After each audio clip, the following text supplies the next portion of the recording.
Price Lord my dear friends, எப்படி நல்லா இருக்கீங்களா? கர்த்தராகிய இயேசு கிறிஸ்துவின் நாமத்தில் உங்களுக்கு என் அன்பின் வாழ்த்துக்கள். இன்றைக்கும் கர்த்தர் நம்மோடு சொல்லுகிற வேத வசனம் மத்தேயு 9:22.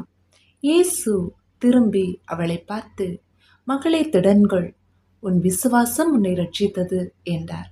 அந்நேரம் முதல் அந்த ஸ்திரீ சொஸ்தமானாள்.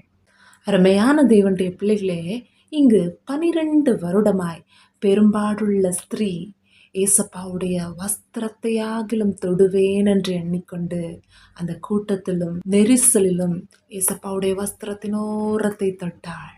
தொட்ட மாத்திரத்திலே வல்லமை புறப்பட்டு அவளை சுஸ்தமாக்கினது. அது வரைக்கும் அவள் எத்தனையோ வைத்தியரிடத்துல போயிருப்பாள், எத்தனையோ ட்ரீட்மெண்ட்ஸ் எடுத்திருப்பா, எதுலையுமே கியூர் ஆகலை. அந்த பீரியட் ஆஃப் டைமில் அதை தீட்டு அப்படின்னு சொல்லிட்டு அவங்கள ஒதுக்கி வைப்பாங்க. எல்லாராலும் ஒதுக்கப்பட்ட அந்த ஸ்திரீ ஏசப்பாவை தேடி வந்தபோது அற்புதத்தை பெற்றுக்கொண்டாள். அதிசயமாய் ஆண்டவர் ஆச்சரியமாய் வைத்தார். அருமையான தேவனுடைய பிள்ளைகளே, நீங்களும் இன்றைக்கு ஒதுக்கப்பட்டு வெறுக்கப்பட்டு ஓரங்கட்டப்பட்டு இருக்கீங்களா? உங்களை பார்த்து தான் ஆண்டவர் சொல்லுகிறார், மகளே திடன்கொள், மகனே திடன்கொள், உன் விசுவாசம் உன்னை ரட்சித்தது. விசுவாசத்தோட இயேசுப்பாவை நோக்கி பாருங்க. அவரை நோக்கி பார்த்தவர்கள் பிரகாசம் அடைந்தார்கள், அவர்கள் முகங்கள் வெட்கப்படவில்லை என்று வேதவசனம் சொல்லுகிறது. ஸோ தைரியமாக அப்பாவை நோக்கி பாருங்க.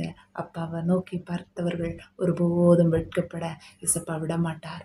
பரிசுத்த ஆவியானவர் இயற்கைக்கு அப்பாற்பட்ட காரியங்களை செய்கிறவர். உங்கள் சூழ்நிலை எதுவானாலும் இயேசப்பா கிட்ட தைரியமாய் கேளுங்க, விசுவாசத்தோடு முன் செல்லுங்க. கர்த்தர் உங்கள் வாழ்க்கையில பெரிய காரியங்களை செய்வார். கர்த்தர் தாமே இந்த வார்த்தைகள் மூலமாய் நம்மை ஆசீர்வதிப்பாராக. ஆமென்.